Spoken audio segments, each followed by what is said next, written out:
사도신경하심으로 신앙 고백을 드립니다.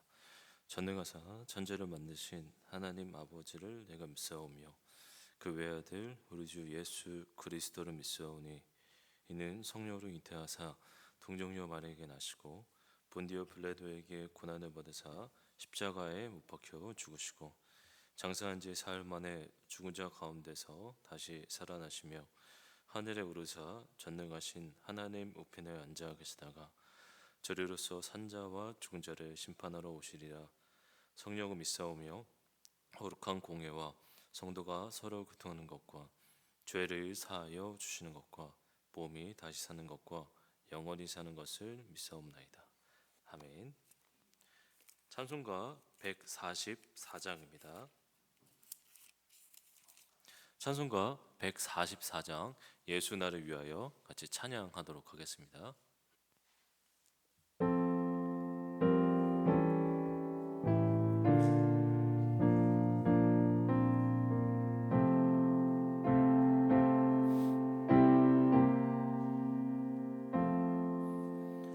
예수 나를 위하여 십자가를 질 때 세상 죄를 지시고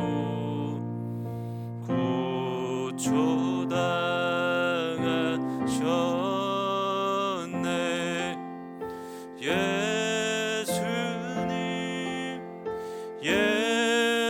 예수님 나의 죄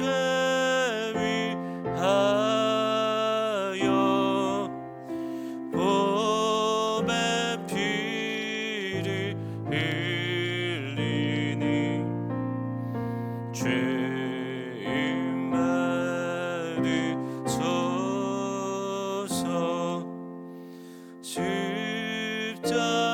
십자가를 지심은 무슨 죄가 있나.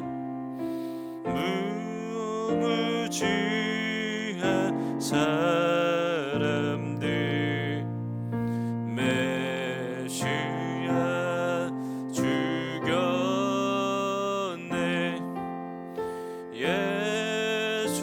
예수님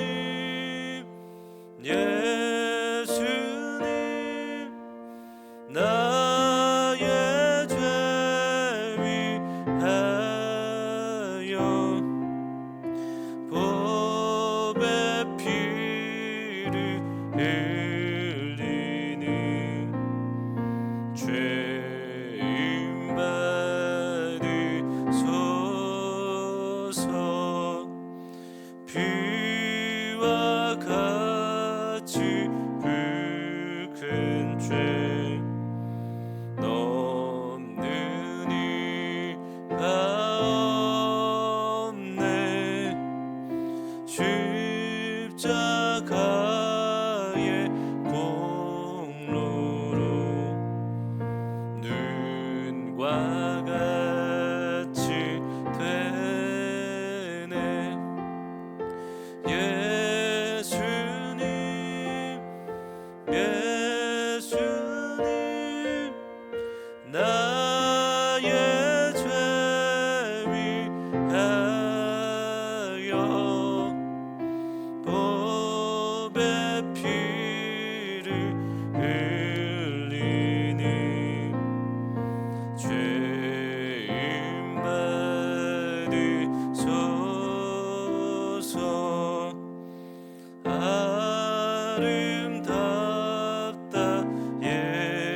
오늘 주실 하나님의 말씀은 디모데전서 5장입니다.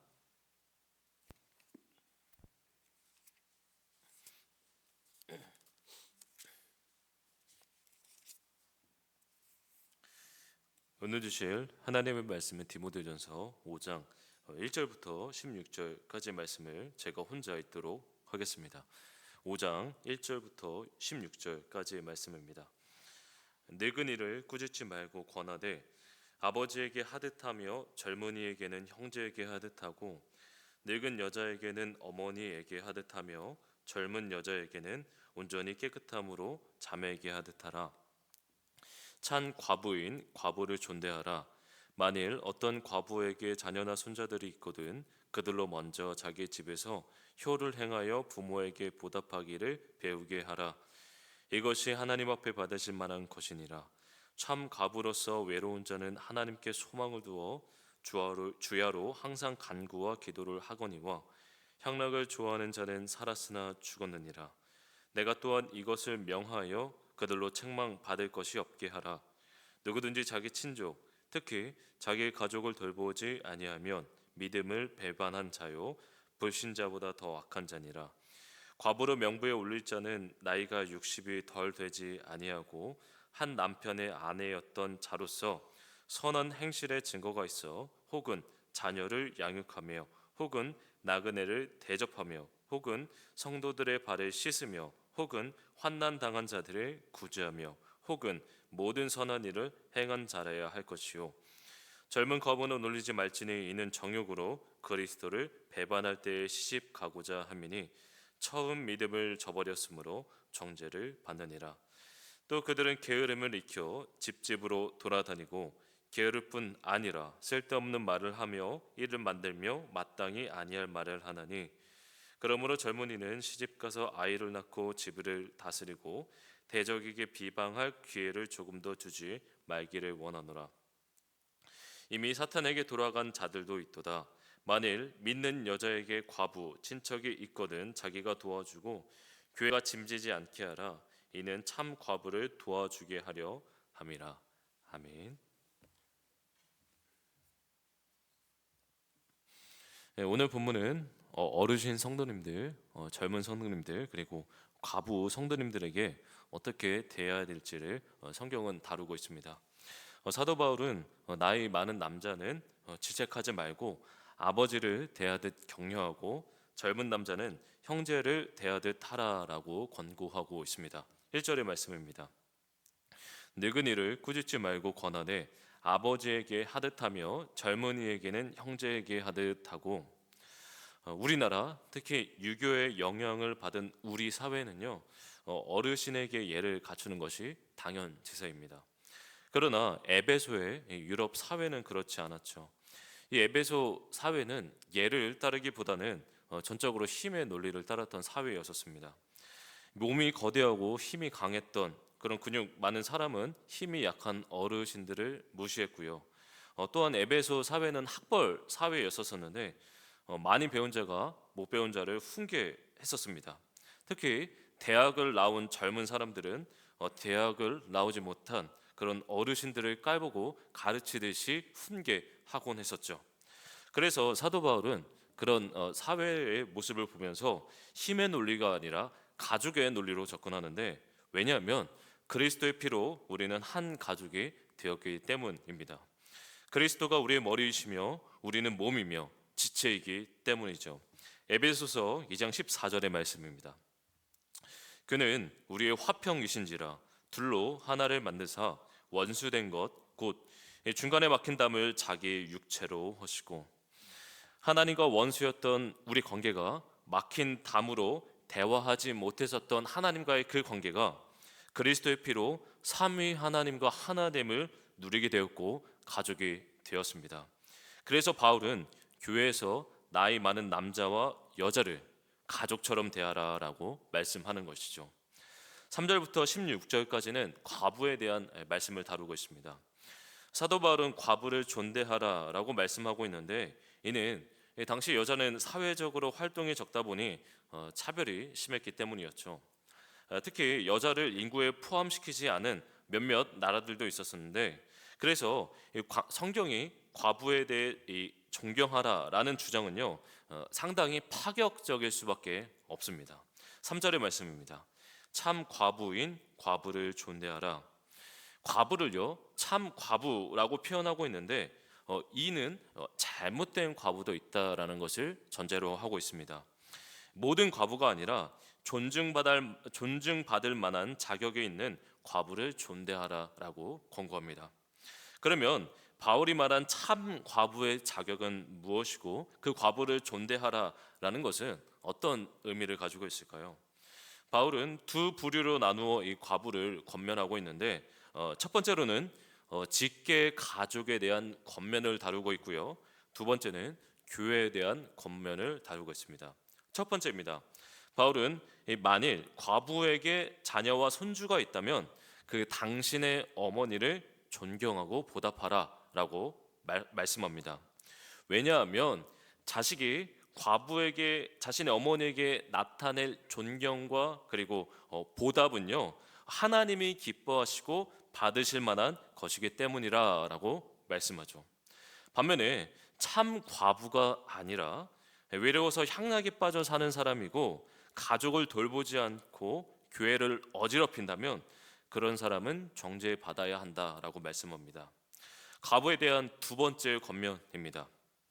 바울은 참 과부의 자격에 대해 논의하는데 바로 교회는 어떻게 이제 존대해야 할지를 다루고 있습니다. 9절 10절입니다. 과부로 명부에 올릴 자는 나이가 60이 덜 되지 아니하고 한 남편의 아내였던 자로서 선한 행실의 증거가 있어. 교회가 명부에 올려 존대해야 할 과부는 자격이 있어야 합니다. 적어도 나이가 60이 되어야 하고요. 과거에 한 남편의 아내였었던 자이어야만 합니다. 그리고 그 과부는요, 선한 행실의 증거가 교회적으로 분명히 있어야 하는데 바울이 아무래도 이 참 과부의 조건을 말하는 이유는요, 아무래도 에베소 지역에 참 과부에 반대되는 나쁜 과부들이 이제 많았음을 암시하고 있었습니다. 에베소 지역에서는 아데미 신전이 있었습니다. 그곳에 고용된 여자 사제들은요, 신에게 제사를 드릴 때 향락을 즐겼는데 이러한 아데미 신전의 이 물란함으로부터 파생된 많은 과부들이 양산되었었습니다. 아마도 바울이 그런 과부들을 겨냥하여 교회 명부에 올리지 말아야 할 조건을 선정했던 것으로 보입니다.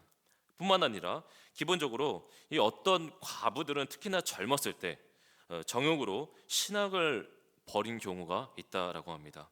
그들은 첫 신앙을 버렸기에 정죄의 결과를 맞아야 한다라고 말씀하는 것이죠. 여기서의 문제는요, 이제 젊은 과부의 재혼 여부의 문제를 다루지 않습니다. 오히려 바울은 14절에서 재혼을 권고하고 있기 때문입니다. 두 번째입니다. 게으름과 부적절한 언행을 일삼는 과부를 이제 겨냥하여 말하고 있는데 바울은 그들이 게으름을 배워 집집마다 돌아다니고 해서는 안 되는 말을 퍼뜨려 이제 분란을 조장한다라고 지적합니다. 이처럼 젊은 과부들에게 이런 일들이 있기에 존대와 돌봄의 대상인 참 과부의 명부에 그들과 동등하게 올리지 말아야 한다라고 말씀하고 있는 것이죠. 젊은 과부는요, 재혼할 수 있기에 재혼하게 해서 도리어 자녀를 낳고 가정을 참 잘 다스리라라고 바울은 권면하고 있습니다. 지금까지 어르신, 젊은이들, 과부에 대한 이 사도 바울의 권면의 말씀을 다루었습니다. 이 말씀을 적용해 보자면 하나님께서는 구약에서 신명기에서 고아와 과부를 돌보라라고 말씀하는데 그 이유는 바로 우리를 하나님이 애굽의 종되었던 인생에서 죄악된 인생에서 우리를 구원해 주셨기 때문입니다. 하나님의 은혜로 그의 사랑으로 말미암아 우리가 전적으로 은혜로 가족이 되었기 때문에 고아와 과부를 돌보라라고 말씀하는 것이죠. 유대인들은 아브라함의 혈통에 있을 때라야만 그들의 가족이라고 여겼었지만 조건적으로 그들은 가족으로 생각했지만 그러나 우리는 그리스도의 피로 차별 없이 은혜로 한 가족이 되었기 때문에 그들을 돌보라라고 말씀합니다. 야고보서 1장 27절의 말씀입니다. 하나님 아버지 앞에서 정결하고 더러움이 없는 경건은 곧 고아와 과부를 그 환난 중에 돌보고 또 자기를 지켜 세속에 물들지 아니하는 그것이니라. 고아와 과부를 돌보아야 하는데 그것은 우리가 은혜로 구원받았기 때문이며 그리고 은혜로 가족이 되었기 때문입니다. 간절히 원하옵기는 한 가족으로 우리 주변의 어려운 이웃들을 섬기며 성문의 공동체 안에서 우리가 은혜로 가족이 된 것만큼 서로 사랑하며 섬기는 우리가 되시기를 주님의 이름으로 소망합니다. 기도하겠습니다. 사랑의 하나님 아버지, 감사를 드립니다. 하나님 아버지, 은혜로 우리가 그리스도의 피 안에서 가족이 되었음을 고백합니다. 하나님, 우리 주변에 고아와 과부, 어려운 이웃들이 있다라고 한다면 주의 사랑으로 돌보며 사랑하게 하여 주옵시고, 우리를 통하여 우리를 값없이 은혜로 자녀 삼으신 그 은혜에 힘입어 우리가 그리스도의 몸된 지체로서 그리스도를 머리 삼아 함께 사랑하며 섬기며 나아가는 우리 되게 하여 주옵소서. 감사를 드리며 예수님의 이름으로 기도합니다. 아멘. 하늘에 계신 우리 아버지여, 이름이 거룩히 여김을 받으시오며 나라의 마옵시며 뜻이 하늘에서 이루어진 것 같이 땅에서도 이루어지이다. 오늘날 우리에게 일용할 양식을 주옵시고 우리가 우리에게 죄 지은 자를 사하여 준 것 같이 우리 죄를 사하여 주옵시고 우리를 시험에 들게 하지 마옵시고 다만 악에서 구하옵소서. 대개 나라와 권세와 영광이 아버지께 영원히 있사옵나이다. 아멘. 들으신 말씀 기억하며 함께 기도하며 나아가겠습니다. 첫 번째 기도 제목입니다. 그리스도의 피로 하나 된 가족으로 서로 섬기며 사랑하는 복된 공동체 되게 하옵소서. 두 번째 기도 제목입니다. 오늘 저녁에 금요 기도회와 어린이 금요 기도회가 진행되는데 많은 성도님들, 어린이들이 함께하며 은혜 누리는 복된 예배 시간 되게 하여 주옵소서. 마지막 기도 제목입니다. 교육관 설계와 도시개발 보상 협상이 하나님의 은혜와 인도하심 가운데 잘 진행되게 해달라고 기도해 주시겠고요. 각자의 기도 제목 갖고 기도하시다가 자유롭게 돌아가시기를 바랍니다. 기도하겠습니다. 하나님 아버지, 우리 심령 가운데 그리스도의 피로 원수된 하나님과의 관계에서 막힌 담을 허물어 주시고 그의 사랑으로 말미암아 가족 되게 하시는 하나님 감사를 드립니다. 하나님 아버지, 우리 주변에 고아와 과부 어려운 이들이 있음을 보게 됩니다.